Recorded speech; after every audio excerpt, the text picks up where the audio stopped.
Eleceed sits in an interesting spot in the superpower genre. It has all the trappings of a typical hidden world of superhuman story, but the actual mechanics behind how those powers work and grow are more layered than they first appear. Before getting into anything about the story, I want to break down how this power system actually functions, what an Awakener is, how abilities are trained and expanded, and why this system ends up being just as much about mentorship and instinct as it is about raw strength.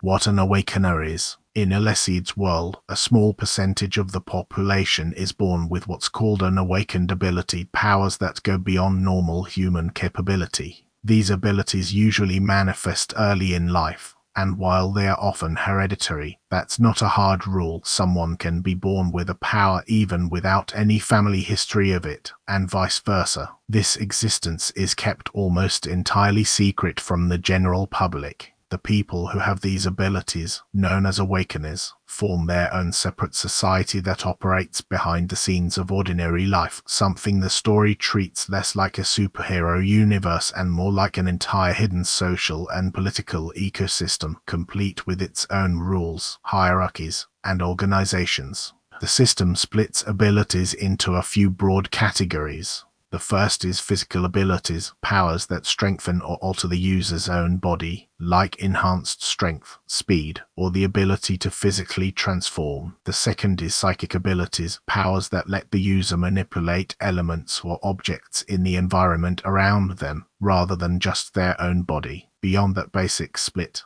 the community around the story has also generally grouped abilities into a few working categories: physical awakeners, who boost some aspect of their own physicality without a specific elemental attribute; elemental awakeners, who control specific elemental forces; and a catch-all special category for abilities that don't fit cleanly into either bucket, like full transformation powers. What's worth noting is that these categories aren't officially laid out with hard rules in universe. They're more of a practical framework fans and characters both use to make sense of a system that's fundamentally pretty personal and unpredictable from ability to ability. The training mechanic. Here's where the system gets genuinely interesting. Raw ability alone isn't the whole story. Awakeners grow their power through something called force control, techniques that let a person develop, refine, and even expand their abilities over time. This is presented almost like a martial art or a discipline you study under someone more experienced, rather than something you simply level up on your own. This matters a lot for how power differences play out.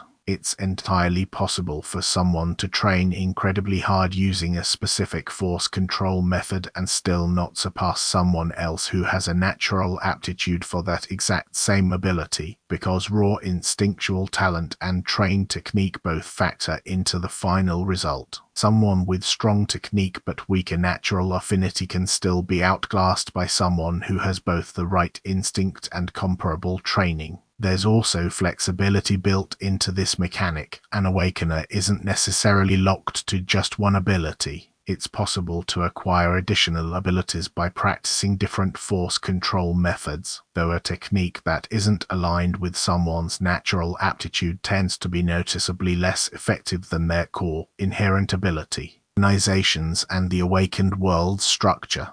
Because Awakeners operate in secret, most of them align with organizations that provide training methods, protection, and social standing. These organizations often share variations of the same core force control techniques, which is part of why members of the same group frequently develop similar types of abilities. Being part of an organization comes with real advantages: access to more refined techniques, an established support network, and better odds of survival in a world the story explicitly frames as cutthroat, where offending the wrong person can be genuinely lethal. Above the organization level, the awakened world is broadly divided into territories, each generally overseen by the strongest awakeners in that region. Influence and authority scale with strength and reputation, and the most powerful awakener in a given country tends to be the one handling larger, national-level concerns.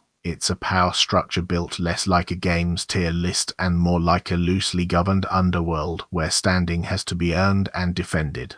Why this system works. What makes Eleceed's power system stand out is that it resists being purely mechanical. A lot of power system-driven webtoons can be boiled down to numbers, stats, ranks, clean tiers. Eleceed's system certainly has power differences and hierarchy, but the actual growth mechanic, force control, ties strength directly to mentorship, instinct, and technique refinement rather than simple training equals numbers go up logic. That's part of why natural aptitude carries so much narrative weight in this story. It creates real tension around characters who are technically well trained but still can't match someone with the right instinctual fit for an ability. It also opens the door for interesting mentor-student dynamics, since teaching someone force control is framed as a skill in itself, separate from having a powerful ability. In a genre full of stat sheets and system windows, Eleceed's approach, grounded in instinct, discipline, and the somewhat murky science of talent, gives its power structure a more character-driven feel than a lot of its competitors. That's the power system behind Eleceed. Awakened abilities split between physical and psychic types, grown through force control training, and organized into a hidden, territory-based society where strength and reputation go hand in hand.